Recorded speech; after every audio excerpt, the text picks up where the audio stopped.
The most important part of shooting, no matter where you're shooting from, is understanding how to use your stick and your body well together. I'm going to start off talking about outside plant shots. You don't see these as much in the women's game, but I think it's really important and it helps you understand this stick in your body. And we've really worked on a lot in our wall ball, getting out there and working on the correct technique. One of the things I like to do is get out against a line or using a line and stepping over it, straddling it to begin with, and focusing on really breaking down the components of an outside plant shot. So the first thing we're going to start off with learning is balance. We want to make sure when we line up to take a shot, we're side onto the cage, we're balanced, our weight is evenly distributed between each foot, and we're set up, straddling over the line, set in a balanced motion. From this position, the next most important thing we're going to work on is eyes. We want to make sure we see the cage, we see the target, we see the place we want to shoot. I always say I don't like to look and see the keeper when I'm shooting on an outside plant shot. It's just like if you were taking a golf shot and you were worried about hitting it into the water, chances are you're going to hit it into the water. If you focus just on the hole, you're going to knock it over the top and land it closer to the hole.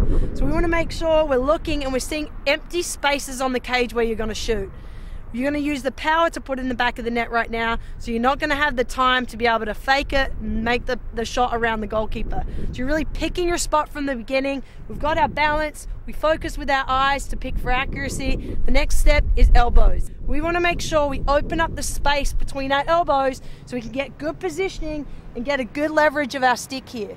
So often we see players that keep their elbows in tight, which means they aren't getting a full range of motion. So you want to open up the space, get good position, balance, eyes, elbows, following through, which is the most important final part for a follow through, and we're coming across our body and driving our hands through. At the same time we bring our stick around, we're going to rotate our hips so that at the point where our hips end up forward, we're releasing the ball, and we should be ending with our stick across our body and our hips completely forward towards the cage. This is what's going to help you generate a lot of power. So it's just like throwing a ball as hard as you can. We've got balance, eyes, elbows, follow through. That spells beef. It's a good strong word to get out there. I like to just get a bucket of balls, line up on cage, don't need a keeper. You don't even need targets in there. Just pick it up, wind up, and try and get as hard a shots as you can. Repetition here. Just keep picking up balls and firing them into the back of the net. Balance, eyes, elbows, follow through. That's beef, and that's your outside plant shot.